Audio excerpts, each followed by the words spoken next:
Dieremaniere, 'n RSG Backbazaar.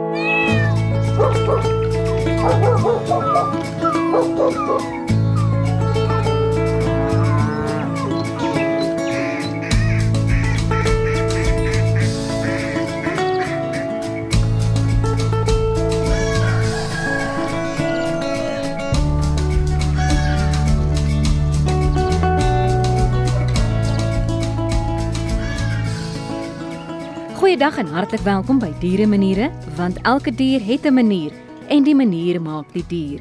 Ek is Elsje van Jaarsveld, aanbieder by RSG en Via Nel doen ons tegniese versorging.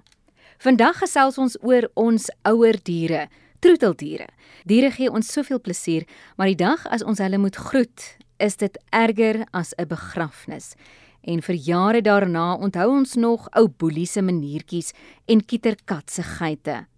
En wat sal ons nie alles doen om hulle aan die lewe te hou nie, totdat die veearts vir die 5de keer sê, hierdie hond is nou klaar, laat gaan mevrou.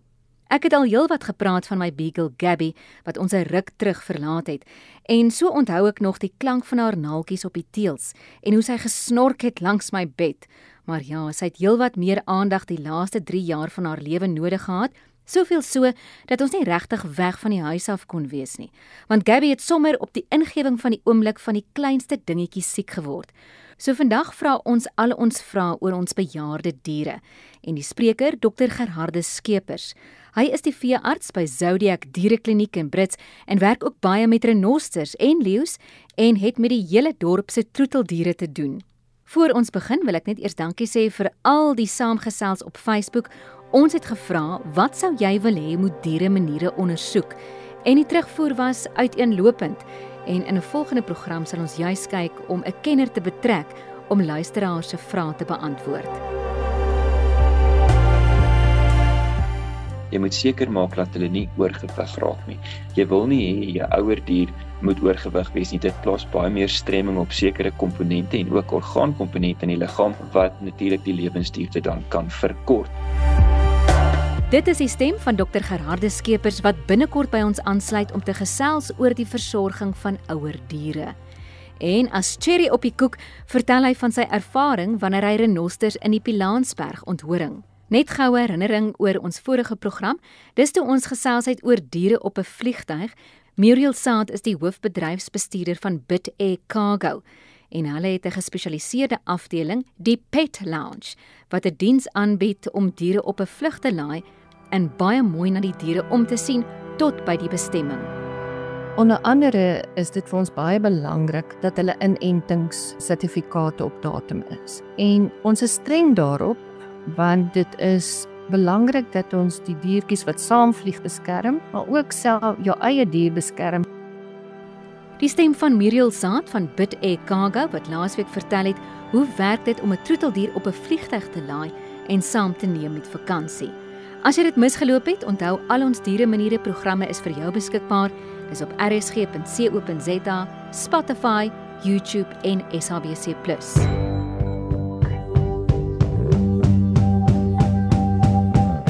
Hoe verander jy oud in goud? Dit is wat ons gaan uitvind by Dr. Gerhardus Skeepers, die veearts by die Zodiac Dierekliniek in Brits, want dit is maar ons voorland as ons troeteldiere het. Iewers word jou diertjie oud, en dan is jy bemagtig met goeie inligting hier by Dieremaniere om die goue jare goud te maak. Vandag fokus ons op die goue jare van honde, katte en perde, en Dr. Skeepers verduidelik ook hoe hy renosters onthoring en wat die proses behels. As jy ook nou soos ons meegevoer is deur al die hartroerende stories van ons troeteldiere, dan het ek uitstekende nuus vir jou.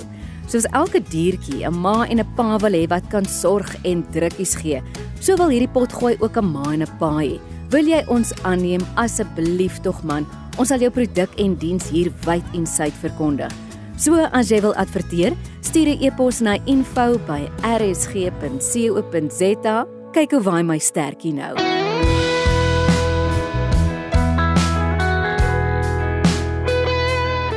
Vandag in Dieremaniere gesels ek met Dr. Gerhardus Skeepers en hy is van die Zodiac Dierekliniek in Brits. Dokter, baie welkom by Dieremaniere. Goeiemôre Elsie, baie dankie vir die voorreg om met julle te kan gesels op diere maniere. Dit is altyd baie lekker om so 'n bietjie mense te gesels en so 'n bietjie inligting te deel oor daai viervoetige companions kan ek amper sien in ons lewe waarvoor ons so baie lief is. Ja, die voorreg is ons in vandag. Diere maniere en jy is die veearts daar by die Zodiac Dierekliniek in Brits. Brits, 'n plattelandse dorp, 'n baie sterk ekonomie en veral met landbou, daar is baie wildsplase in die omgewing. So jy is besig met die hele dorp se troeteldiere, maar ook met wild en ook met vee. Nou het ek flissies gehoor dat jy gister besig was met renosters. Nou vandag se tema is ouer diere. Ons gaan fokus op honde en katte wat ouer word. Maar voor ons daarmee begin, wat doen jy met die renosters? Onthoring jy die renosters en watter diens lewer jy? Elsie, ja, dit is eintlik 'n baie lekker deel van 'n mens se werk en ek is regtig baie bevoorreg om dit te kan doen. Ek doen redelik baie van Noordwes parke, se parke se werk vir hulle en gister het ons juis in Pilanesberg gewerk. En soos jy dalk sal weet, of baie mense sal weet, Pilanesberg se renosterpopulasie is heeltemal onthoring as deel van 'n teen-stropingsveldtog en dit werp op die stadium vir ons redelik goeie vrugte af. So dis eintlik maar 'n aaneenlopende proses omdat 'n renoster se horing soos ons vingernaels van keratin opgemaak is, groei dit mos nou maar ook deurlopend. So hulle het so 'n groei kurwe van omtrent 8 tot 10 cm per jaar. So dit beteken elke tweede jaar onthoring ons die hele park. Maar dan natuurlik om wat ons gister gedoen het om fondse in te samel daarvoor, kan mens 'n spesiale onthoringspakket bespreek deur die Pilanesberg Wildlife Trust en dan kan jy deel wees daarvan. So dan is dit basies as dit 'n groepie is of 'n koöperatiewe groep of 'n gesin of iets wat dit wil bespreek, dan betaal hulle dit en hulle het dan die voorreg om by te wees terwyl ons dit doen, aan die renoster te vat, die hele proses mee te maak, te sien hoe word hy gepyl, hoe word hy wakker, hoe doen ons die onthoringing. En dit is wat ons gister gedoen het en dan natuurlik al die jong diere wat gebore word wat nou nog nie identifikasieskyfies of microchips is die Engelse woord daarvoor in het nie. Hulle kry dan 'n mikroskyfie in en hulle word dan natuurlik met 'n spesiale nommer in die oor gemerk. Ons noem dit maar oornotches. En dit gee dan vir daai diere 'n unieke nommer en sy DNA word dan natuurlik na ondersoek toe gestuur by die genetiese departement wat dan dit op rekord plaas sodat daai dier deel van die nasionale database word. So dit is nou so in 'n neutedop die werk wat ek gister gedoen het, maar dit bly regtig 'n voorreg om met daai diere te werk en natuurlik vir baie van ons privaat kliënte doen ons dieselfde. En die swart renoster projekte in beide parke word ook elke tweede jaar gedoen waar al die kalvers wat in die vorige 2 jaar gebore is, ook dan natuurlik gepyl word en hulle ore word gemerk, DNA word geneem en hulle kry mikroskyfies in en dan natuurlik terselfdertyd sommer onthoring ook. Van die parke doen nie onthoring nie, byvoorbeeld Madikwe. Hulle doen ons net die oornommering en mikroskyfie implantate, maar Pilanesberg, Botsalano en Mafeking word elke tweede jaar onthoring en soos ek sê so tussendeur ook. En dan natuurlik op die privaat kliënte se plase gebeur baie van dieselfde maar ja, dit is baie lekker om die diere te werk en mens begin aan van die diere leer ken. En jy weet al daai gaan so reageer en hierdie een loop daar en daai gaan dit doen as hy wakker word. So dis eintlik 'n baie groot voorreg en ek dink dit is baie lekker vir mense om daarbey betrokke te wees en te sien die goeie werk wat nog steeds gedoen word. Daar's so baie negatiewe publisiteit partykeer oor die tipe werk, maar dit is in essensie maar baie belangrik om hierdie diere vir die nageslag te probeer bewaar. Dis so interessant, dokter, ons weet baie min van die proses om 'n renoster te onthoring. So hoe lank vat dit? Neem vir ons kortliks, is jy in die helikopter, dan word die renoster gepyl deur jouself of dalk deur die navigator saam met jou en dan gaan julle nou besig wees met die renoster. Hoe werk dit alles? Ja, dit is nog 'n goeie operasie om saam te stel, maar ja, ek is in 'n helikopter. Onthou die park is renosters ons nie so maak dat mense hulle te voet kan pyl nie, so ons maak gebruik van 'n helikopter en ek doen self die pylwerk. Volgens wet mag slegs veeartse die middels hanteer en self die pylwerk doen. So dan word die renoster gepyl. Die middel wat ons gebruik is 'n middel wat ons noem M99 of etorfin in kombinasie met 'n middel wat ons noem Stresnol of Esapiron en dan sit ons ook 'n bietjie hyaluronic acid of hyaluronsuur by wat die absorpsie van die middel 'n bietjie vinniger in die bloedstroom laat gebeur en dan vat dit enigiets van 5 tot 7 minute vir die renoster om aan die slaap te raak. Sodra hy begin tekens wys, dan kom ons nader aan hom en dan gebeur daar 'n paar dinge redelik vinnig. So eerstens sit ons 'n blinddoek op om natuurlik die stimuli van die renoster minder te maak deur die omgewingsfaktore, maar ook om die oë te beskerm. Dan kry hulle sulke lekker, dit lyk amper soos earplugs, ons maak dit self op, word in die ore gesit, wat dit so 'n bietjie gemakliker vir die dier maak omdat dit die klanke bietjie uitsny en dan natuurlik kom daar intraveneuse kateters in die are sodat jy altyd veneuse toegang het indien daar 'n krisis sou kom en dan gebruik ons 'n middel wat ons noem bitorfenol wat baie belangrik is vir hierdie diere want dit stabiliseer 'n bietjie van die asemhalingsprobleme wat hulle het so dit laat die dier so 'n bietjie beter asemhaal en dit vergroot eintlik wat ons noem jou tidal volume en dis die hoeveelheid lug wat jy in jou longe kan intrek. So dit maak seker daai dier trek lekker groot vars asemtee in sy longe in om seker te maak dat suurstofryke lug wat in die lung inkom dan natuurlik nou in die bloedstroom in kan beweeg die suurstofmolekules sodat daar genoeg suurstof in die stelsel is. So dis baie belangrik. En dan natuurlik die voordeel van bitorfenol is ook dit hou die dier veel kalm tydens die hele prosedure en dit stabiliseer natuurlik ook jou Engelse woord daarvoor is cardiac output wat vir jou 'n stabiele bloeddruk gee en dit is altyd baie nodig tydens so 'n narkose prosedure. Nou die lengte of die duurte van die prosedures as ons die projek doen en ons doen net die onthoringing vanaf die pyl die dier slaan tot die dier weer wakker gemaak word is enigiets van 9 tot 12 minute. So dis 'n redelike vinnige proses. Die onthoringsproses self, ek gebruik 'n saag wat ons noem 'n reciprocating saag en dit vat omtrent so 1,5 tot 2 minute om beide horings af te sny en daarna maak ons die skerp rande 'n bietjie rond en dan spuit ons 'n middel wat ons noem F10 wat maar eintlik 'n insekafweerder is met 'n oliebasis op die horings wat dan net die vlieg goed so 'n bietjie weghou maar onthou daar's geen bloed betrokke nie. Ons is redelik seker dat op die plekke waar ons sny, ons het redelike merke wat ons gebruik. Ons gebruik so 'n rolwegskatting van so 8 tot 10 cm bokant die groei waar die horing en die vel bymekaar kom. Ons noem dit die hoogte van die groeiplaat en ons sny bokant dit, dan is daar geen pyn betrokke nie, so daar's geen bloed wat vloei nie, niks nie. Vir die dier voel dit soos wat dit vir ons sal voel asof ons vingernaels knip. So ja, so dis eintlik 'n baie vinnige prosedure. Ons noem dit 'n non-invasive prosedure, so dit is eintlik glad nie skadelik vir die dier self nie. En sodra jy hom wakker maak, dan sy terug na sy normale fase. Baie mense vra partykeer verander dit hulle optrede in die natuur. Is dit vir hulle sleg om dit te doen? Nee, dit verander glad nie hulle optrede nie. Die tropstrukture en die dominansiestrukture bly presies soos wat dit was voorheen. Ons het toetse gedoen om te kyk na die kortisolvlakke van hierdie diere voor, tydens en na onthoringsoperasie. Op die dag van die onthoring sal jy 'n piek in kortisolvlakke kry, daarna is dit terug na normaal. So dit het nie regtig 'n negatiewe of 'n langdurige negatiewe effek op die dier nie. Wat wel 'n groot voordeel is wat ons agtergekom het is die kalfoorlewingssyfer is beter. Onthou baie keer sal van die bulle as hulle toenadering by 'n koei soek die kalf probeer wegjaag en hulle kan lelike wonde toedien met hulle horings. Terwyl as die horing nou stomp is, dan sien ons dit nie meer nie. So die kalfoorlewingssyfer is definitief beter, wat natuurlik ook beter vir die populasie aanwas is. So ja, dis so in kort so vinnig hoe dit werk omtrent. En dan natuurlik die middel wat ons hier in renoster mee wakker maak, is 'n middel wat ons noem naltrexone. En naltrexone is 'n 100% omkeerbare middel. So dit beteken sodra die renoster dit ingekry het, is hy 100% wakker en hy bly 100% wakker. Nou goed, julle het nou klaar hierdie horing onthoring, julle het die hele proses voltooi. Wat gebeur nou? Jy het nou vir ons gesê die middel wat toegedien word om hierdie renoster weer wakker te kry, moet julle dan vinnig weer in die helikopter inbeweeg voordat hierdie dier op sy voete kom? Ja, daar's nogal 'n verskil tussen swart en wit renosters.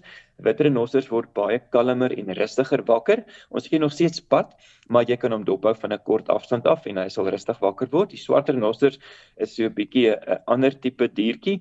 As hy wakker word, is hy kwaad vir die wêreld en wil hy graag iets seermaak. So daar gee die hele grondspan pad. En ek bly laaste by die renoster en die helikopter wag vir my en sodra ek die teenmiddel of die wakkermaakmiddel gespuit het, dan klim ek in die helikopter, ons styg op en ons gaan na 'n hoë hoogte toe en ons hou hom van afstand af dop om seker te maak hy word mooi wakker.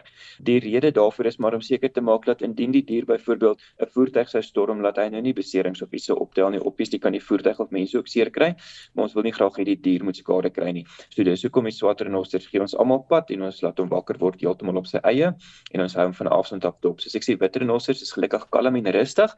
Nie te sê nie, daar kan ook insidente plaasvind. Hulle kan ook vir jou skade gee na die tyd, maar gewoonlik 99% word baie rustig en kalm wakker en sal opstaan, 'n bietjie rondsnif, miskien sy maatjies roep of die trop soek en rustig wegstap terwyl die swartes nou nie so is nie. Goed, ek kan nou dink daar's baie toerusting wat jy moet saamneem. Hoe groot is die grondspan wanneer so 'n proses aan die gang is? So die grondspan bestaan gewoonlik uit my veeartsverpleegster.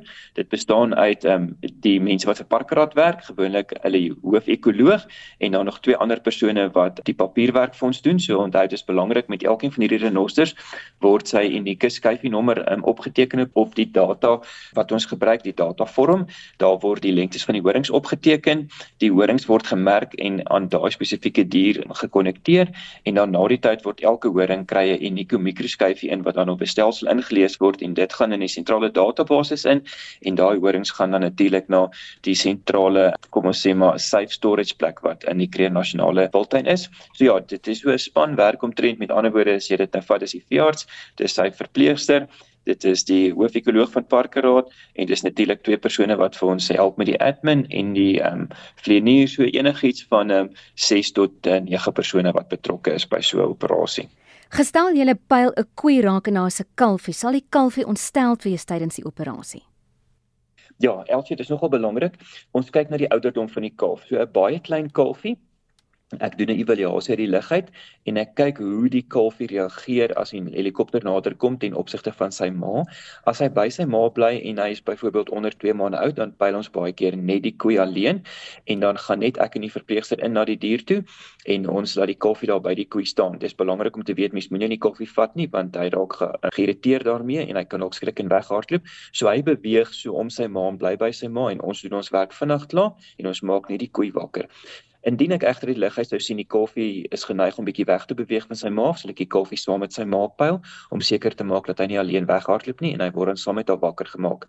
Kalfies wat ouer is as 2-3 maande is, word altyd saam met die maag gepyl. Of sy byvoorbeeld die kalfie te besering of ons moet nou vir hom oornommers gee, dan pyl ons die koei saam met die kalfie of ons pyl albei daai diere saam, want jy wil nie hê die een moet pad gee en die ander netjie moet alleen wakker word vir al die kalf nie. Of byvoorbeeld as ons die ma so pyl en die kalf hardloop weg, dan is dit nogal sleg want hy kan in 'n donga beland, hy kan deur leeu's gevang word of so iets van die aard. So dan maak ons seker ons pyl liewer albei hierdie diere en maak hulle saam wakker, laat hulle saam by mekaar bly as 'n eenheid. Goed, gestel jy het nou 'n dier raak gepyl, jy is nou op pad om hierdie dier die operasie te gaan doen. Wat gebeur met die trop, die ander diere? Met die groot operasies, as ons dit nou vir gafse doen, doen ons 1 of 2 diere. As ons besig is met die onthoringsprojek en sê maar daai trop bestaan uit 5 of 6 diere, dan word al 5 of 6 daai diere saam verdoof of gepyl en ons werk met klasse groep. So ek moet sê ons vleeniers is baie goed daarmee, so hulle hou dit in 'n klein area en die diere gaan amper langs mekaar af. En dan werk ons met al daai diere gelyktydig en ons maak hulle weer almal gelyk wakker. Maar sê byvoorbeeld ons het nou net die 1 of 2 gepyl en die ander 3 of 4 is nog wakker en hulle gaan aan. Daai 1 of 2 wat gepyl is, na die tyd as ons hulle wakker maak, hulle kommunikeer met mekaar en hulle roep mekaar en binne 'n halfuur is hulle weer terug by mekaar. So baie keer terwyl ons wil staan en kyk, dan kom die ander terug na hulle toe en hulle vorm weer hulle trop. Die loods wat die helikopter bestuur, is dit 'n spesialis lisensie of is dit iemand wat gewoon 'n helikopter kan bestuur, kan vlieg, wat julle kan ondersteun daarmee? Elsie, nee, dit is baie belangrik. Die loodse wat ons gebruik, moet 'n kommersiële lisensie hê, maar hulle moet ook wat ons noem 'n game rating of 'n wildklaring hê. So dit is belangrik en hierdie ouens doen dit ook vir 'n lewe. So jy klim nie net saam met elke persoon in 'n helikopter nie. Dit is 'n baie moeilike tipe vlieg. Hulle noem dit ons vlieg in die dead man's curve, want dit baie keer is jy maar 20-25 meter bo die grond. Partykeer kom jy self laer in, so daar is nie baie spasie vir foute nie. As daar 'n fout kan gebeur, kom jy baie vinnig grond toe. En dit is ook belangrik om te weet dat ons veearts se versekering dek jou nie indien jy saam met kom ons sê maar net 'n gewone private loods gevlieg het wat nie 'n kommersiële lisensie en 'n wildklaring het nie. So nee, dit is spesiale ouens hierdie en hulle doen dit vir baie jare en ons het baie respek vir hulle en hulle is baie goed daarmee. So ja, nee, dit is nogal gespesialiseer. Sal die diere skrik vir die klank van die helikopter? Nou nie net die renosters nie, daar sekerlik ook ander diere in die omgewing. Ja, hulle gee so 'n bietjie pad. Dit is baie interessant as jy dit uit lig uit dophou. Partykeer reageer hulle glad nie op die klank nie, maar ons noem dit die downwash of die downdraft wat die wind wat die lemme veroorsaak wat dan skielik die plante groei laat beweeg. Hulle skrik partykeer daarvoor en dan beweeg hulle weg en dan kry jy diere wat hulle glad nie daaraan steur nie, maar die meeste van hulle reageer darm 'n bietjie daarop en ons gebruik dit natuurlik tot ons voordeel om die diere na 'n spesifieke area toe te skuif waar dit miskien meer oop of meer toeganklik is om met hulle te werk. En hierdie horing gaan dan nou oor die volgende 2 jaar weer teruggroei en dit is hoekom jy elke 2 jaar die operasie moet doen. Dis korrek, yes. Goed, baie dankie. Dit was nou geweldig insiggewend. Hier is ons nou by die tema waaroor dieremaniere vandag gaan en dit is troeteldiere wat ouer word en of ons dit nou wil hê of nie. Honde en katte en ander diere word ouer en in 'n stadium moet hulle aftree, dalk doen hulle ook werk. Dit hang nou maar af waar die troeteldier is en ons wil nou so graag ons troeteldiere gemaklik en gerieflik laat werk, maar ons moet ook in ag neem daar is in 'n stadium 'n tyd in hulle lewe wat hulle nie meer kan doen wat hulle altyd gedoen het nie. Dalk gaan die dier dit nie self besef nie, maar dan moet jy nou as troeteldier eienaar daai insig hê. Ek het 'n beageltjie gehad, Gabby hier by 10, 11 jaar, toe kan sy nou nie meer in die berg hardloop soos wat ons altyd gehardloop het nie. Daar was niks fout nie, maar sy kon my nie meer baie hoor as ek haar geroep het nie. En dan het sy nou, ek wil amper sê konsentrasie verloor tussen hierdie grasse wat nou so baie lekker is en dan kon ek haar dalk nie weer kry nie. So dit is nou maar 'n realiteit. So as ons praat van honde en katte, kom ons begin eers by honde. Daar is dalk kan jy vir my sê of dit 'n stigma is en of dit die waarheid is. Groter honde, hoër ras honde het nie altyd so 'n lang leeftyd soos kleiner honde nie. Is dit die waarheid? Jy is doodreg, Elsie, dit is die waarheid. Ons noem dit die grootras honde se leefrykwyte of leefduurte is definitief korter as jou kleinras honde. As ons byvoorbeeld kyk na 'n Great Dane, hulle word selde ouer as 10 jaar. As jy 10 jaar haal, is jy baie gelukkig. Hier van 8 jaar af is hulle redelik bejaard al, terwyl jou kleinras honde soos byvoorbeeld 'n Chihuahua of 'n Yorkie of 'n poodle tipe hondjie, hulle word maklik 15, 16 jaar party van hulle. So nee, daar is definitief 'n verskil in jou rasgroottes en dit het natuurlik ook te doen bietjie met die metabolisme van elkeen se stelsel en dan ook natuurlik 'n bietjie met die gene wat in daai spesifieke dier is. Goed, so dis metabolisme en gene wat 'n rol speel. 'n Luisteraar, Andrei Dievenage, het 'n boodskap vir ons gestuur en hy sê hy het 2 Duitse herdershonde en elkeen is 9 jaar oud. Hulle begin nou sukkel met hulle heupe. Is dit nou iets wat normaal is? So hier aan die einde van 'n hond se lewe, dan is dit nou die heupe wat 'n bietjie pla. Elsie, ja, dit is 'n baie normale verskynsel wat ons sien, veral in sekere rastipes en ongelukkig is Duitse herdershonde een van daai rasse, so ook jou Labradors wat geneig daartoe is om, ons noem dit heupdisplasie, dit beteken eintlik maar die vorm van jou heupkop verander so 'n bietjie, in steede van mooi ovaal of mooi rond te wees, word hy so 'n bietjie meer platter en hy beweeg 'n bietjie uit die heupgewrig uit en daar's natuurlik ook artritis wat begin vorm daar wat dit pynlik maak vir die dier om te beweeg. So dit is ongelukkig een van die swakker kwaliteite wat gebeur en wat geneties gekoppel is in spesifieke rasse en dit maak dit vir daai diere 'n bietjie ongemaklik en hy sal natuurlik ook agterkom as dit kouer is die dag, is hulle stywer en seerder as byvoorbeeld wanneer dit warm is. En dit gebeur met meeste van jou ouer honde, maar soos ek sê, sekere rasse is meer vatbaar daarvoor, terwyl jou kleinrashonde dit baie selde ontwikkel, as gevolg van gene en ook natuurlik van die grootte en die gewig van die dier so. En ek dink dit is nogal 'n belangrike ding wat 'n mens moet onthou as jy na ouer diere kyk. Jy moet seker maak dat hulle nie oorgewig raak nie. Jy wil nie hê jou ouer dier moet oorgewig wees nie. Dit plaas baie meer stremming op sekere komponente en ook orgaankomponente in die liggaam wat natuurlik die lewensduurte dan kan verkort. So ons wil nie dit hê nie. So as ek so 'n bietjie oor die algemeen vir jou kan sê, 'n baie goeie ding wat 'n mens vir jou ouer diere kan doen is, kom ons sê vandat hulle 8 jaar oud is en ouer word, is dit goed om hulle ten minste eenmal 'n jaar na jou veearts toe te neem vir 'n algemene konsultasie of die mooi Engelse woord daarvoor is 'n geriatric check-up of 'n senior ondersoek en dan kyk ons gewoonlik na 'n paar dinge om vir die eienaar gerus te stel en te sê, weet, die dier is nog in 'n goeie kliniese gesondheid of ons dink ons moet hier of hier aan aandag gee. Dinge waarna ons gewoonlik dan sal kyk is, ons kyk altyd na jou kardiovaskulêre stelsel, dit beteken na jou hart en jou longe. Onthou, ouer diere soos ouer mense kan ook hartversaking ontwikkel en daar's verskillende tipes kwale wat hartversaking veroorsaak. Byvoorbeeld die hart kan vergroot. Ons noem dit cardiomegaly of die hart vergroot. In Engels noem hulle dit dilated cardiomyopathy. En dan is daar natuurlik ook 'n klep wat kan lek. Dis die tipiese geruis wat jy kan hoor en dan natuurlik veroorsaak die enige iets wat jou hart se normale funksie affekteer. Veroorsaak natuurlik ook 'n abnormaliteit in jou longe. So ons noem dit, mense praat natuurlik daarvan, daar's vog op die longe. So dis eintlik maar 'n bietjie vloeistof wat begin terugstuur na die longe toe en dan baie van jou ouer diere ontwikkel wat ons noem, die mooi woord daarvoor is asitis, maar dis maar eintlik 'n watermaagie of so 'n hangende abdomen. wat natuurlik as gevolg van hartversaking vloeistof terugdaming na die abdomen toe ook het. En al hierdie goeders het 'n negatiewe impak op die werking van jou hart en dit het ook 'n negatiewe impak op jou bloeddrukstelsel. Wat belangrik is as 'n mens daaraan dink is jou niere. Jou niere is 'n orgaan wat baie sensitief vir bloeddruk en suurstofvlakke in jou bloed is en hulle kan natuurlik maklik nierskade daarvan kry. So dit is twee van die orgaanstelsels waarna ons mooi kyk as 'n ouer dier inkom vir 'n ondersoek. Die ander ding wat belangrik is om na te kyk is natuurlik hulle tande. Jy wil nie hê 'n ouer hond moet met tandsteen op sy tande rondloop nie, want daai tandsteen veroorsaak natuurlik 'n bietjie inflammasie van jou tandvleis, gingivitis, wat natuurlik 'n deurlaatbaarheid vir bakterieë tot gevolg kan hê, wat dan ook 'n nierversaking tot gevolg kan hê. So ons kyk baie mooi daarna om seker te maak. Dan kyk ons natuurlik na hulle oë. Ouer diere kan ook katarakke ontwikkel soos mense. Ons kyk na hulle ore. Is daar oorinfeksies of hoe lyk die oordrom? Werk dit nog? Daai goeters is vir ons belangrik. En dan 'n ding wat baie mense partykeer vergeet met 'n ouer dier is ons kyk na hulle naels. As hulle bietjie minder aktief begin raak, dan sluit die naels nie altyd so goed af soos 'n jonger dier se byvoorbeeld, en dan moet ons natuurlik daai naels vir hulle knip om dit vir hulle gemakliker te maak, anders loop hulle 'n bietjie ongemaklik. 'n Ander ding waarna ons kyk na die pelskwaliteit. Dit is belangrik om te onthou, al word die dier ouer, moet hy nog steeds goed versorg word. Ons moet nog steeds die pels uitbors, hy moet nog steeds gepad word. Ons moet nog steeds alles met hom doen wat ons met 'n jong dier sou doen, maar ons moet net seker maak dit is vir hom gemaklik. So dis hoekom dit belangrik is om jou dier ten minste eenmal 'n jaar dan na jou veearts te neem om vir jou hierdie ondersoek te doen en seker te maak al hierdie orgaanstelsels is nog in goeie werkende toestand.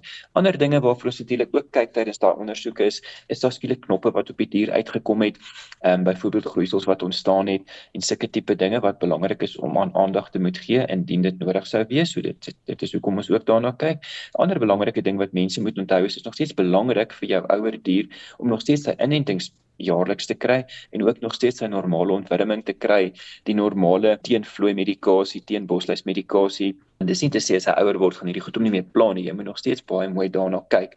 Wat dan baie belangrik is en dit is altyd baie lekker as jy 'n goeie verhouding met jou veearts het en hy ken jou dier nou al vir 'n hele klomp jare, dan gesels ons gewoonlik met die kliënt en verduidelik vir hulle van sekere tipe aanvullings wat 'n mens vir 'n ouer dier kan gee.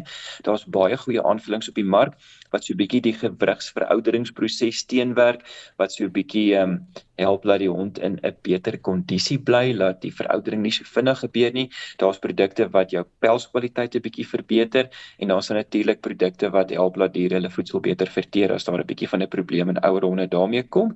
En wat dan hand in hand hiermee saamgaan is ons moet na die dieet van die dier kyk. So gewoonlik as jou dier in hierdie fase kom baie meer na die senior tyd van sy lewe toe gaan, dan moet ons die kos ook aanpas daarvoor. So ons kan byvoorbeeld nie meer vir 'n hond wat 8 of 10 jaar oud is, papiekos gee van 'n hondjie wat 3 of 4 maande oud is nie. Die rede daarvoor is jou proteïen en jou koolhidraatsamestelling of jou vetsamestelling van hierdie twee kosse verskil en dit is spesifiek so gemaak omdat jou dier se liggaamsbehoeftes begin verskil. So jy wil nie vir 'n ouer dier te 'n hoë kwaliteit proteïen dieet gee nie, want dit het 'n negatiewe effek op byvoorbeeld sy niere en sy lewer. So dit is hoekom jou senior honde kos so 'n bietjie anders saamgestel is om dit meer toeganklik vir hierdie diere te maak en natuurlik seker te maak hulle bly gesonder in hierdie ouer jare. Jy wil nie hê daar moet goed gebeur as gevolg van 'n verkeerde dieet byvoorbeeld, dat jou dier skielik nierversaking of lewerversaking of vetsug begin ontwikkel nie. Dit is omtrent 'n mondvol ouer diere. Jy het nou gepraat van die diere moenie oorgewig raak nie. Die tande moet gesond bly. Oë kyk vir katarakke, die naels moet kort wees, die pels moet goed versorg wees. Jy kyk ook vir vergroeisels, die inentings moet in plek wees. Is dit so met 'n dier ook dat 'n dier, hoe ouer die dier word, makliker gewig aansit, byna soos 'n mens? Of hoe werk die metabolisme van 'n troeteldier? Ja, Elsie, jy is doodreg. Dit is presies dieselfde. Hulle metabolisme word stadiger en onthou nou, meeste van ons troeteldiere is gesteriliseer ook. So dit het natuurlik nou nog 'n groter effek op die metabolisme wat stadiger word en juis as gevolg van hierdie metabolisme wat stadiger word, is hulle geneig om makliker gewig op te tel en as gevolg daarvan is hierdie senior dieete nou so aangepas om seker te maak dat dit nie die dier stimuleer om vinniger gewig op te tel nie.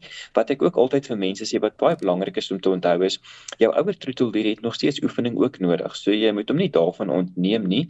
Dit moet net 'n bietjie afgeskaal word. Jy kan nou nie byvoorbeeld verwag dat jou 10 jaar oue huishouders gaan dieselfde tipe oefening kan volhou dag vir dag as wat hy gedoen het toe hy byvoorbeeld 4 of 5 jaar oud was nie.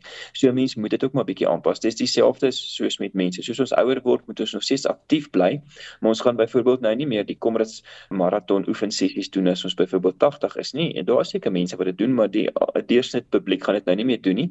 So in steede van byvoorbeeld vinnig om die blok te gaan draf, gaan ons dalk nou vinnig om die blok stap, of ons gaan dalk 'n rustiger pas van stap en dis presies dieselfde met jou troeteldier.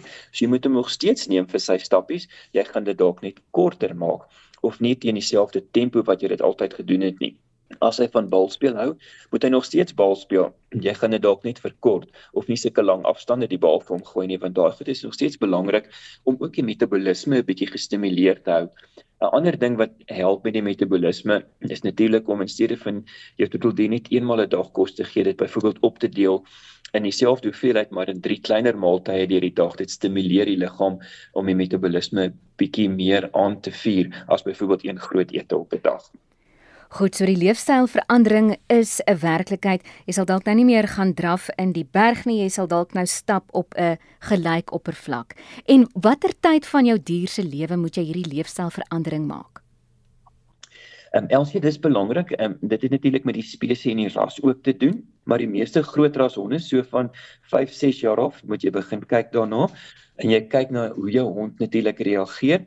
Jy kry byvoorbeeld honde wat uit hulle eie uit sal besluit, hulle wil nou nie meer so ver gaan loop as altyd nie. En dan kry jy ander honde wat sal gaan loop. Jy moet nou die besluit vir hom neem, maar jy kyk baie hoe jou dier optree. As jy byvoorbeeld agterkom, 2 maande terug het ons maklik hierdie argumente met albe 5 km teen amper 'n drafstap gedoen, maar vandag kan ek agterkom, dit is nou 'n stadiger stappie, dan moet jy begin besef, ons moet dalk 'n bietjie begin afskaal. Jy kyk ook na byvoorbeeld hoe vinnig jou dier moeg word, hoe lank hy vat om te herstel na hierdie stappie. Byvoorbeeld jou klein rashonde, gaan jy dalk hierdie goeders eers op 10 of 11 jaar agterkom, terwyl jou groot rashonde, soos ek sê, kan jy dalk al van 5-6 jaar af agterkom. Hierdie diere begin nie meer so flink doen as wat hulle gedoen het nie. Baie van die goed kom eens agter as jy byvoorbeeld, kom ons sê jou dier hou daarvan om saam met jou te gaan rondry. Van hulle het altyd baie maklik in die voertuig gespring, nou kom jy agter, so hy spring nie meer so gemaklik in die voertuig nie, of hy staan so oomblik en dink voor hy begin spring, dan moet 'n mens begin besef, miskien begin die ouderdom of die degeneratiewe prosesse vinniger intree as wat ek gedink het dit gaan intree. So dit het baie te doen met daai goeie bond wat jy en jou dier het, of band tussen jou en jou dier. Jy kom agter die normaal wat altyd normaal was, is dalk nie meer die normaal vandag nie, en ek moet my normaal by sy nuwe normaal aanpas. Ja, en dan moet jy die hond se lyding aanvaar. Nee, dit help ook nou nie om te dink dat die hond nou vandag vreeslik lui is nie, want dit is waarskynlik nie die geval nie. Daar is dalk 'n ander rede. Die hond het dalk pyn. Dis baie belangrik. Ja, dit is baie belangrik. Onthou, diere kan nie oor goed besluit soos mense nie. Hulle dink 'n bietjie anders oor die goed, en as hy hou van gaan stap, gaan hy altyd hou van stap. Hy gaan nie die eendag sê nee, ek is nie lus vandag bestap nie en ek gaan moeg wees nie. So nee, dit is vir hom 'n normaliteit, maar goed, soos jy sê, byvoorbeeld pyn, byvoorbeeld hartversaking en artritis veroorsaak dat hy nie kon doen wat hy wou doen nie. Hy wil dit nog steeds doen, maar hy kan dit nie in dieselfde tempo doen nie.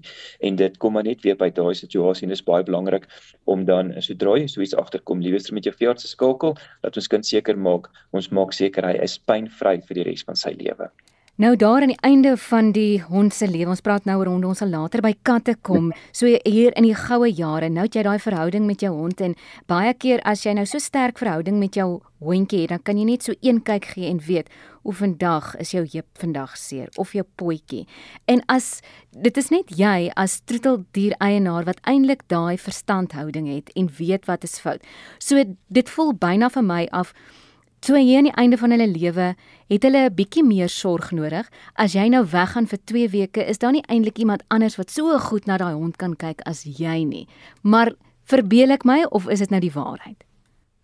Nee, Elsie, dit is definitief 'n baie belangrike punt wat jy daar maak. Ek sê altyd vir mense, dit wat hulle by die huis sien 'n veearts nie in die spreekkamer altyd nie, want onthou by die huis is die hond op sy gemak, jy het daai verstandhouding soos jy sê, jy kan hom een kyk gee en jy weet iets hier is nie lekker of daar's nie lekker nie, en dis baie belangrik om dit te onthou, en mense moet dit nie afmaak en sê nee, die mense raak paranoïes of so iets nie. Daai is baie belangrike inligting. En ons as veeartse luister altyd daarna, want dit gee vir ons 'n prentjie van hoe die hond by die huis is. Onthou baie keer sal 'n hond na die veearts toe kom, al is dit 'n ouer hond en in die veeartsspreekkamer lyk hy doodnormaal. Hy's opgewonde want dit is 'n vreemde omgewing. Hy dalk nou voertuig gery, hy ruik ander reuke in die spreekkamer en as hy by die huis is hy in sy eie omgewing, hy's in 'n gemak. En dan wys hy partykeer uit seer.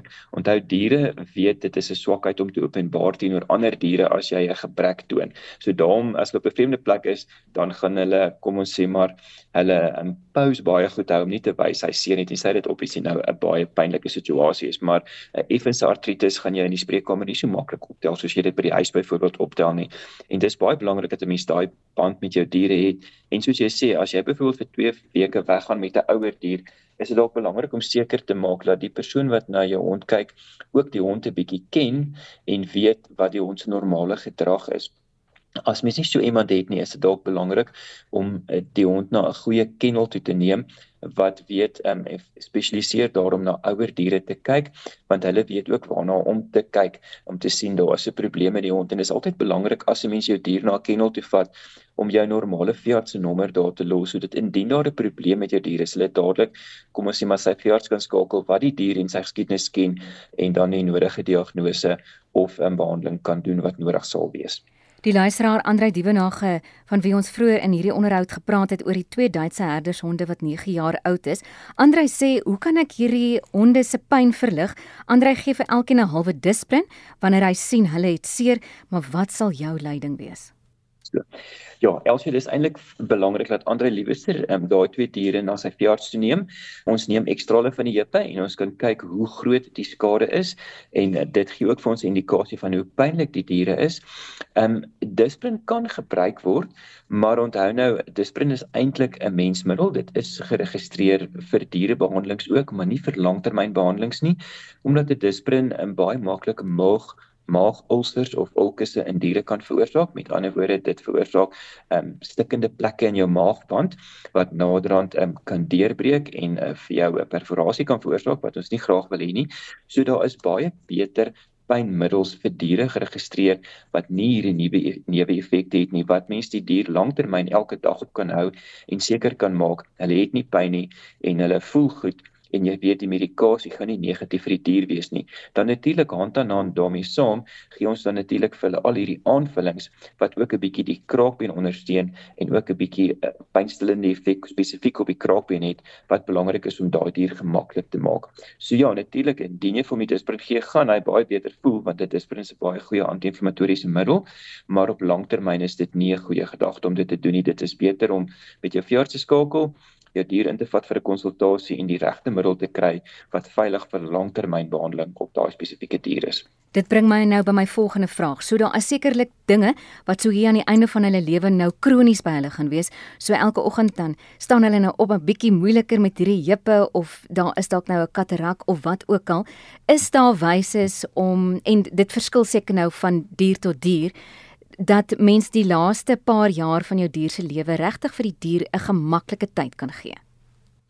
Ja, nee, beslis, Elsa, definitief daar is. En soos ek sê, daar is baie goeie medikasies op die mark wat ons vandag gebruik. Party is kroniese medikasies, argumentsondaal kyk ons byvoorbeeld jou hart- en watermedikasies, as jy die hartversaking sou hê, en natuurlik ook jou anti-inflammatoriese middels vir die artritis. Onthou, dis nou baie maklik, ons sien die heupe gewoonlik eerste, maar die hond kan seer elmboog ook hê, hy kan seer karpale gewrigte ook hê, hy kan nekpyn ontwikkel, weet al daai tipe goedjies, en daar is, soos ek sê, regtig goeie middels op die mark vandag wat vir jou daai dier 'n wonderlike goue jare tyd kan gee omdat hy nie daai pyn hoef te ervaar nie.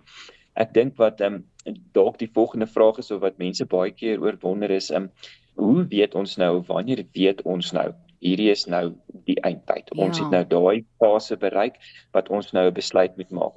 Ek sê altyd vir mense, dit is 'n baie moeilike besluit. Onthou, dis ook glad nie vir 'n veearts maklik om daai situasie te doen of dit te doen nie, want onthou, baie van daai pasiënte kom byvoorbeeld 15 of 16 jaar saam met jou, so dit voel amper deels soos vir een van jou troeteldiere ook. Maar die goeie antwoord wat ek altyd vir mense gee as hulle my daai vraag vra, as ek sê, die dag as jy opstaan en dit lyk vir jou en voel vir jou asof hierdie troeteldier van my nie meer die kwaliteit lewe het waarop hy geregtig is nie. As hy byvoorbeeld nie meer sy draai kan gaan loop buite soos normaalweg nie en hy maak homself vuil of nat en jy kan sien die hond voel sleg daaroor want dis nie soos dit is nie, of hy kan nie meer opstaan om te gaan eet soos normaalweg nie en dit is vir hom baie swaar om rond te beweeg, dan begin mens daaroor besin en dink, is dit nou regverdig teenoor my troeteldier of doen ek hierdie om my eie gewete te sis, want ek wil hom langer by my hê. En dit is die groot ding, mens moet altyd die dier ook eers stel. Alhoewel ons vir hulle verskriklik lief is, en ek sê altyd vir mense, dit is juis omdat ons vir hulle verskriklik lief is, laat ons hom nie hoef te laat swaar kry, daai laaste stukkie nie.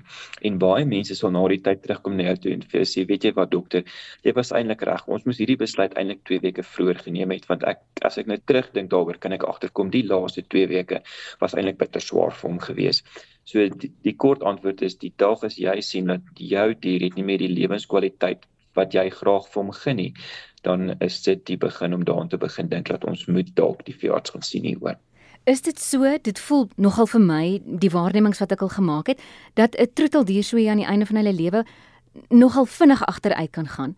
As ek nou maar van my eie ervaring kan praat, Saterdagoggend was Gabby siek en sy's oorlede Dinsdag. So dit was 'n baie vinnige episode, miskien het ek nie voorheen al die tekens gesien nie. Is dit so dat 'n troeteldier baie vinnig agteruit kan gaan? Ja, nee, dit is baie waar wat jy daar noem. Ek sê baie keer vir mense, dit lyk amper asof die hond in 'n dag oud geword het. Ja. Gister was hy byvoorbeeld nog doodnormaal, Bruno was nog Bruno soos ons hom altyd geken het, en môreoggend staan Bruno op en Bruno skielik het 'n stokou hond. So dit gebeur bitter vinnig in hulle.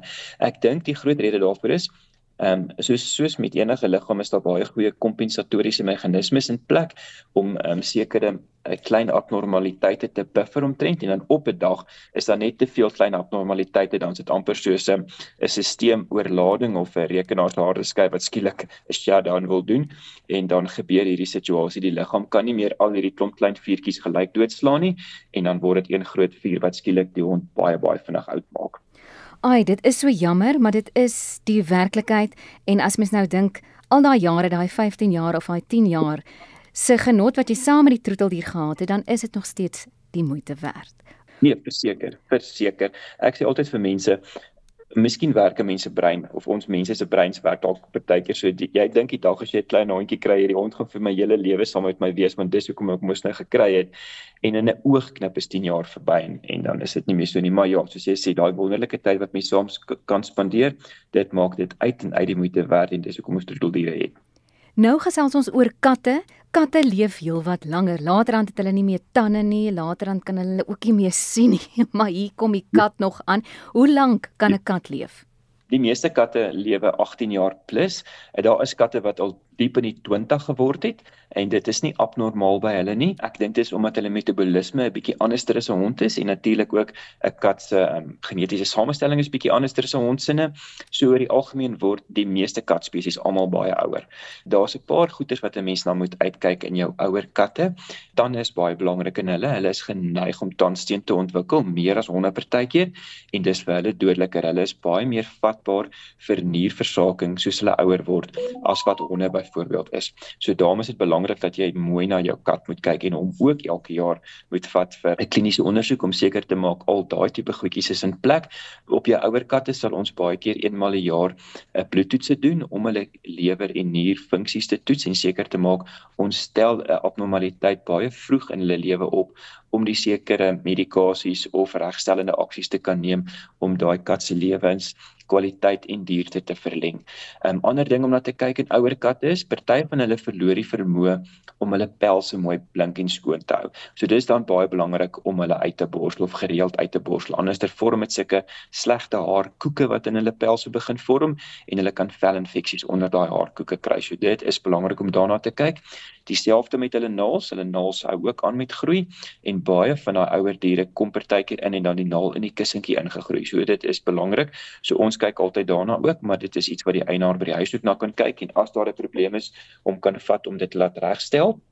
Dan is dit natuurlik met voeding by katte ook belangrik om jou ouer katte op 'n senior dieet te sit. As gevolg van die hoë proteïen dieete wat hulle maar volg, wil mens seker maak jy hou daai kat gesond so lank as moontlik. Daar is ook baie goeie medikasies op die mark spesifiek vir katte en onthou al die hondemedikasies kan mens nie noodwendig in katte gebruik, ongelukkig nie. Daar is sekere spesifieke medikasies wat vir katte ontwikkel is vir artritis en vir pynlike prosedures in ouer diere, veral ouer katte wat veilig is om te gebruik en nie neeweffekte op hulle het nie. En dit is belangrik om daai regte middels te gebruik. Net so terloops, mense moet onthou om asseblief nooit vir hulle katte Benadryl of parasetamol te gee nie. Dit is giftig vir katte. In honde word dit gebruik, dit het geen effek op honde nie. Die effek wat dit op katte het, dit veroorsaak 'n tipe anemie in 'n kat. Sy rooi bloedselle kan nie meer suurstof dra nie en sy slijmvliese word so 'n donkerbruin kleur amper en hulle gaan baie vinnig dood daarvan. So dit is 'n groot nee om Benadryl of parasetamol in katte te gebruik. Mense moet dit net onthou en dit asseblief nie doen nie. Aspirien kan jy wel, soos 'n disprin dalk in 'n geval van nood, maar dit is beter om liewer jou dier veearts toe te vat dat ons die regte medikasie vir hulle kan gee. Goed, so hulle is baie vatbaar vir tandsteen, soos jy genoem het, ook nierversaking hier later in hulle lewe. Die naels, baie belangrik om daarna te kyk, die pels wat jy moet versorg omdat hulle die vermoë verloor om self die pels te reinig en dan die voeding, 'n senior dieet. Is daar enige leefstylveranderinge wat jy moet aanbring vir katte so aan die einde? Elsie, ja, baie keer van die katte verloor ook die vermoë. Hulle is nie meer so veerkragtig as wat hulle was nie. Met ander woorde, hulle kan nie meer so maklik spring soos wat hulle altyd gespring het nie. So ek weet in baie huishoudings waar daar honde en katte is, kry die katte gewoonlik op 'n hoër plek kos dat die hond nie by die kat se kos kan uitkom nie. So die kat spring gemaklik op byvoorbeeld hierdie klouterrame wat hulle vir katte bou en sit die kos bo-op en so aan. Soos die kat ouer word dit moeiliker. So mens moet dit ook aanpas. Jy moet seker maak dat hy nie meer hoog hoef te spring of deur op te spring om te kan uitgaan en te moet opspring om te kan terugkom. Party mense los byvoorbeeld 'n badkamervenster vir die kat of so iets oop wat redelik hoog is wat hulle moet op en afspring nie. So mense moet al daai goed in aanmerking neem en seker maak jy verlaag dit of maak dit makliker. Ouer katte en ek meen 'n kat is oor die algemeen, maar so hulle bepaal hulle eie vlak van aktiwiteit. In die nag is ons almal slaap, is hulle baie aktief en die dag is ons almal moet rondhardloop om te werk, dan slaap hulle. Maar ouer katte raak 'n bietjie minder aktief as wat byvoorbeeld 'n jong kat is. En mens moet dit ook in ag neem.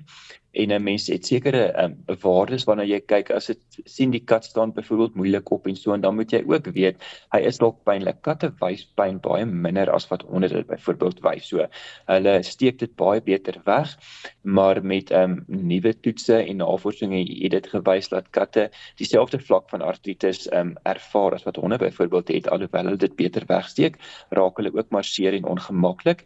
Dinge om na uit te kyk byvoorbeeld, sodra jou ouer kat skielik begin gewig verloor, is 'n mens baie bekommerd dat daar iets fout kan wees. Dit kan die begin van nierversaking wees, dit kan selfs die begin van diabetes wees. So dis belangrik, sodra jy agterkom jou ouer kat begin gewig verloor, moet jy hom liewer veearts toe vat, dat ons 'n paar toetse kan doen en seker maak ons stel 'n abnormaliteit vroeg genoeg op om dit reg te kan behandel.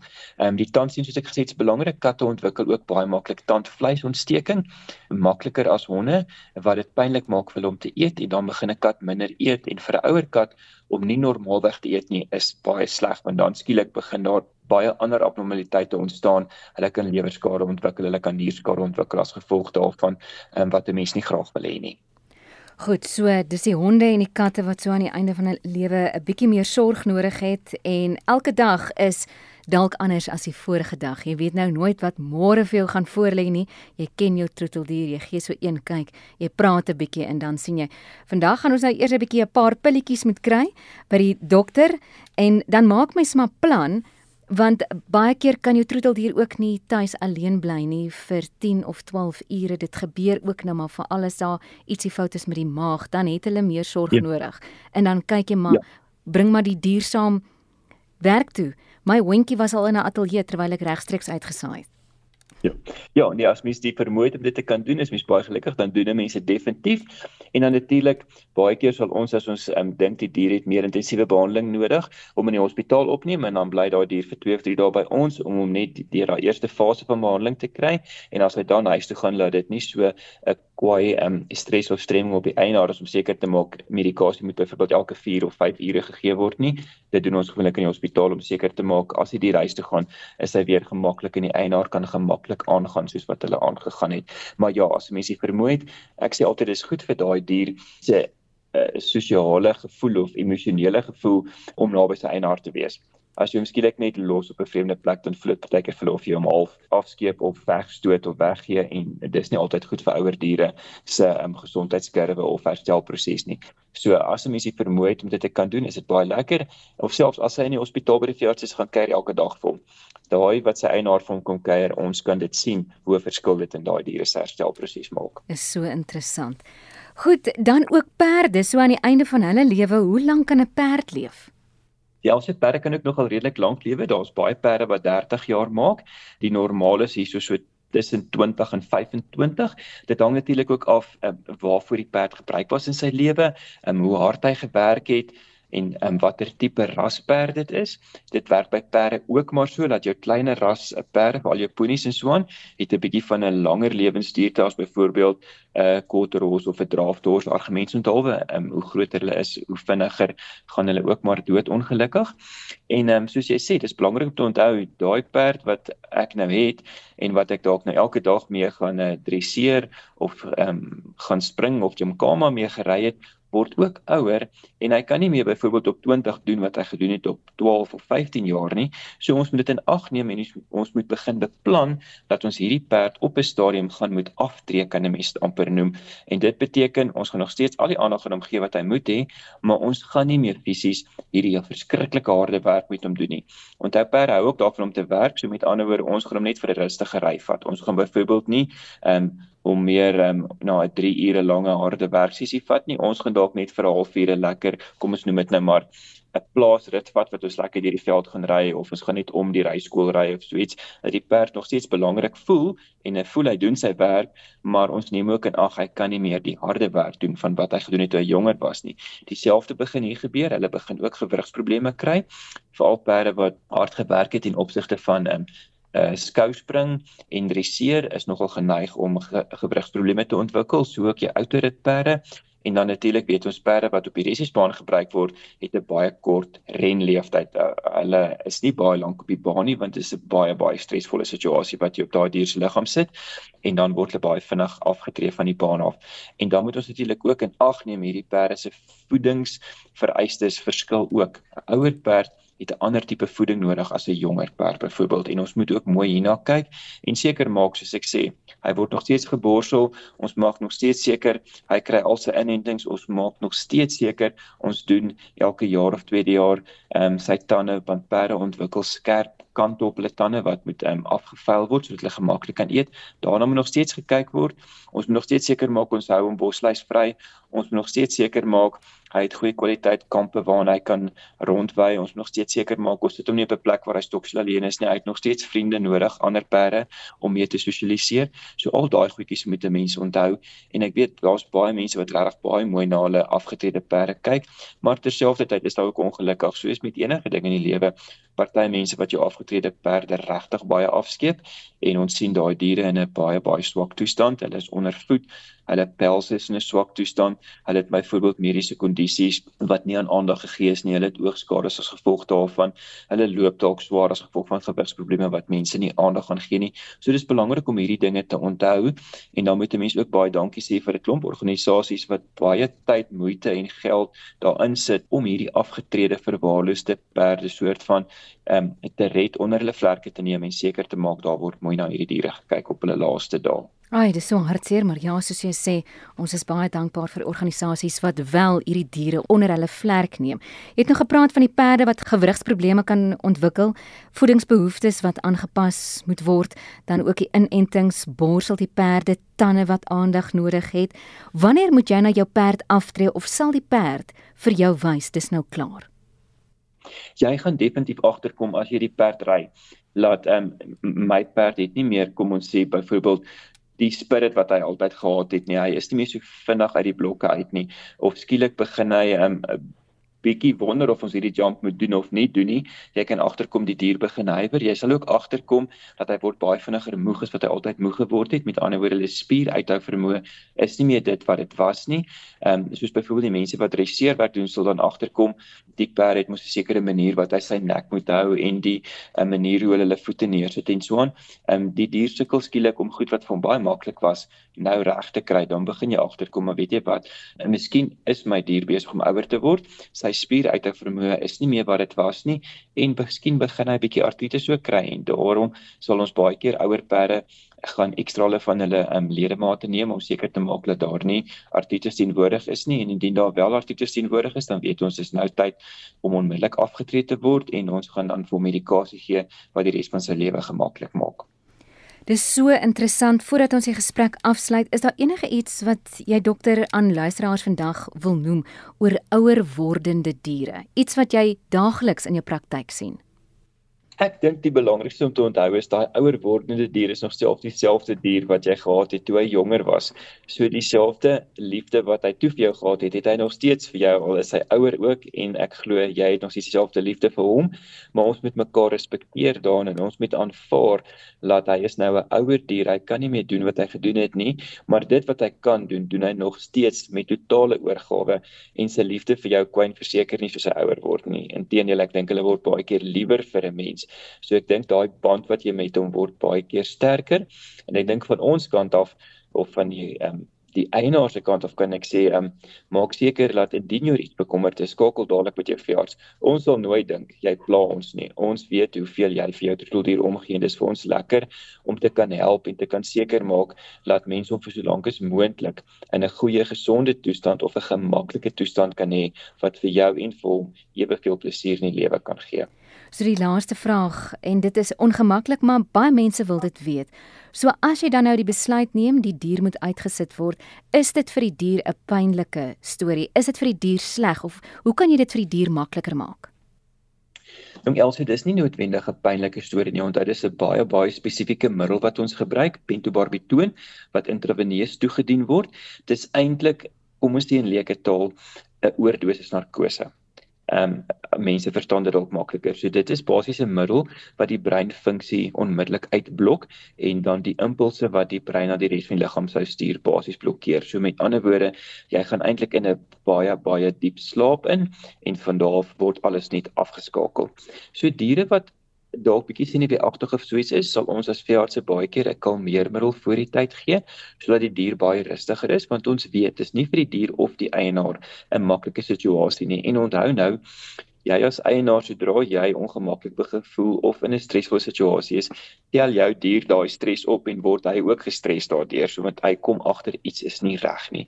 Maar die prosedure op sigself is definitief nie pynlik nie. Soos ek sê, dit word intraveneus toegedien en baie mense, ons vra altyd vir die mense, wil jy graag teenwoordig wees of wil jy nie teenwoordig wees nie? En dit is jou eie keuse. Ek sal nooit vir 'n persoon sê jy moet bystaan of jy moet nie bystaan nie, want onthou, elke mens hanteer 'n situasie anders. So as jy graag wil bystaan, dan staan jy by jou dier. Dit word baie professioneel gedoen. Jy hou vas hom in jou arms, jy streel sy kop terwyl die middel stadig toegedien word en hy raak eintlik net aan die slaap. Baie mense kan nie glo as dit verby is dat dit so vinnig gebeur nie, maar die dier raak fisies net aan die slaap en dan raak hy net pap na die tyd. So dis nie 'n pynlike prosedure of so iets nie, maar soos ek sê, as 'n dier 'n bietjie senuweeagtig is, dan gee ons vir 'n kalmeermiddel wat hom baie rustiger maak en dit maak ook natuurlik dat hierdie hele proses baie minder stresvol vir beide partye is. Is dit beter of is dit 'n opsie om eerder vir die veearts te vra, kom dien daai middel toe in die hond of die kat se bedjie waar hy gerieflik lê?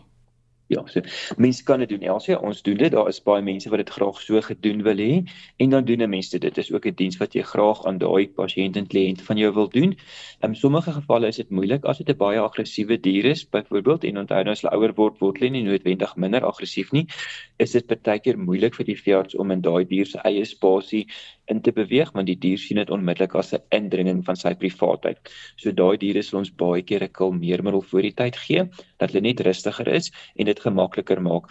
Onthou as 'n dier nou aggressief is en almal wil byt, dan is dit vir die eienaar ook baie slegter as so iets moet gebeur. So ons probeer sulke situasies vermy of die dier so rustig as moontlik in so 'n situasie. Maar ja, nee, ons doen dit wel om dit vir mense so te gaan doen. Party mense verkies weer om liewester die dier praktyk toe te vat. Hulle voel hulle wil nie daai ding in sy eie omgewing doen nie, want dit voel nie vir hulle reg nie, maar ons respekteer gevoelens na weerskante toe en probeer dit so akkommodeer. Dokter, baie dankie. Ek kan nou dink in jou loopbaan as jy nou al seker ook 'n klompie kere deur siek honde gebyt, want dit is in 'n hond en 'n kat en enige dier wat siek is, dit is wat jy sien 'n siek dier. Dit is alreeds vir hulle sleg.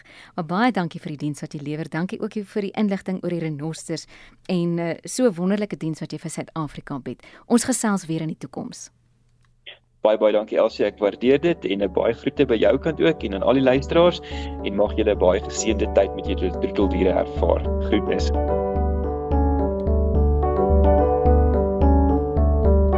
Dr. Gerhardus Skeepers van Zodiac Dierekliniek in Brits. Weer eens baie dankie.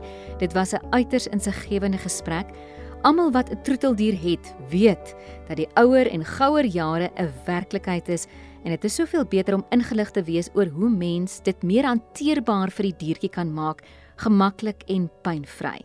En nou weet ons sommer ook hoe werk dit om renosters te onthoring. Jy is baie welkom om enige terugvoer en vrae vir my te stuur na info@rsg.co.za of om saam te gesels op Facebook. Verlede week het ons juis op Facebook gevra, wat wil jy hê moet dieremaniere ondersoek? En weer eens is ons oorval met navrae. In die volgende episode van Dieremaniere kyk ons juis na hierdie navrae van luisteraars. Luisteraars het hulle vrae gestuur van gedragsprobleme tot gesondheidskwessies van troeteldiere. So kom kuier gerus weer saam om uit te vind wat die kenners sê en dalk word jou vraag hier op Dieremaniere beantwoord. Ons gesels dan weer op 'n volgende keer oor diere en hulle maniere. Ek is Elsje van Jaarsveld en ek word bygestaan deur Wian Nel, ons produksieregisseur. Baie dankie ook aan RSG se bestuur wat vir ons hierdie diverse en toeganklike platform geskep het om oor troeteldiere te gesels. Tot ons dan volgende week weer saam kuier. Totsiens en geniet jou diertjie.